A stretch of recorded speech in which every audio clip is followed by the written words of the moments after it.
तर मनसेचे नेते अविनाश जाधव यांच्यासोबत देखील संवाद साधला आमचे प्रतिनिधी भूषण शिंदे यांनी. आपण पाहूयात. मनसेच्या गुढीपाडवा मेळाव्याला अवघे काही तास उरलेला आहे. आपल्यासोबत आहेत स्वतः अविनाश जाधव, ठाण्याहून आलेले आहेत आणि एकंदर अगदी अर्धा तास राहिलेला आहे सभेला. काय पाहताय आज सभेत, तुम्हाला काय अपेक्षित आहे?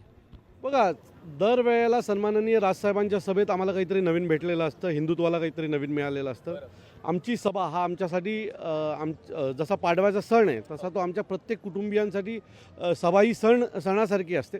सो जर तुम्ही आता रस्त्याने याल तर लोक वाजत गाजत सभेकडे येतात आणि पुढच्या काही तासात जसं तुम्हाला संपूर्ण महाराष्ट्राला राजसाहेब आज काय बोलणार हे ऐकायचं आहे तसंच मलाही ऐकायचं आहे. सो आम्ही साहेबांचं भाषण ऐकायला चाललो आहे. साहेब जो काय आदेश देतील तो तंतोतंत आम्ही पाळण्याचा प्रयत्न करू, एवढं नक्की. स्वतः राज ठाकरे यांनी अगदी काही दिवसापूर्वी संकेत दिले की औरंगजेबाच्या कबरीवर ते बोलणार आहेत. कबरीतून औरंगजेब बाहेर येतो की नाही, त्यावर काय वाटतं तुम्हाला, काय भूमिका मांडते? मला वाटतं की विविध प्रश्न आहे. बघा, राजसाहेब काय बोलणार हे साहेब आणि देव याच्याशिवाय कोणाला माहीत नाही आहे. त्यामुळे साहेब काय बोलतील तेच ऐकायला आम्ही इथे आलेलो आहे आणि खात्रीने सांगतो की संपूर्ण महाराष्ट्राची भ्रमनिराशा होणार नाही, एवढं नक्की. कॅमेरामॅन विनीत पेंडकर सह भूषण शिंदे, लोकशाही मराठी, मुंबई.